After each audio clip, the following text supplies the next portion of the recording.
मुंबई के एक पुराने हिस्से में एक वीरान हवेली खड़ी थी, जिसकी दीवारों पर समय की धूल चढ़ी थी।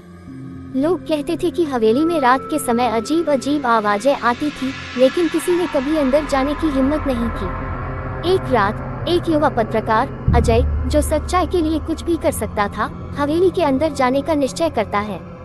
उसने सुनील नामक अपने दोस्त को भी साथ बुलाया।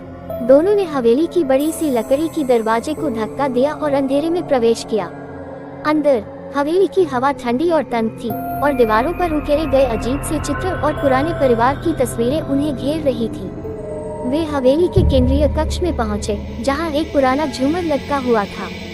अजय ने अपने कैमरे से फोटो खींचनी शुरू की और अचानक एक विचित्र खींचतान महसूस की। सुनील ने देखा कि झूमर हल्का सा हिला रहा था और अजीब सी ठंडी हवा चल रही थी। अजय ने चुपचाप कैमरा पर ध्यान केंद्रित किया। तभी अचानक उन्होंने एक छाया को कोने में देखा, जो धीरे धीरे उनकी ओर बढ़ रही थी। छाया धीरे धीरे आकार लेने लगी और एक लंबे काले कपड़े में लिपटा हुआ भयानक चेहरा सामने आया। अजय और सुनील के दिल तेजी से धड़कने लगे और उन्होंने भागने का निर्णय लिया। लेकिन जब वे बाहर की ओर दौड़े तो हवेली का दरवाजा अचानक बंद हो गया। दोनों ने दरवाजे को धक्का दिया, लेकिन दरवाजा नहीं खुला। अचानक अजीब सी हंसी हवेली में गूंजने लगी और उनके चारों ओर अंधेरा और ठंडक घेरने लगी। डर के मारे वे दोनों एक कोने में सिमट गए। तभी एक आवाज गूंजी, तुम्हारे आने की वजह से हम सो नहीं पा रहे थे। सुनील ने देखा कि छाया का चेहरा अब बिल्कुल साफ था और उसने अपना हाथ उठाया।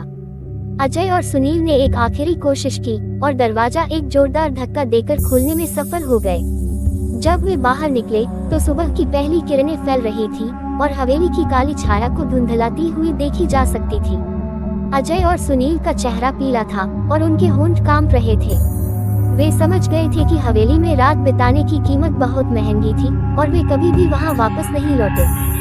हवेली का रहस्य आज भी अनसुलझा है और लोग अब भी शाम होते ही हवेली के पास से गुजरने से कतराते हैं।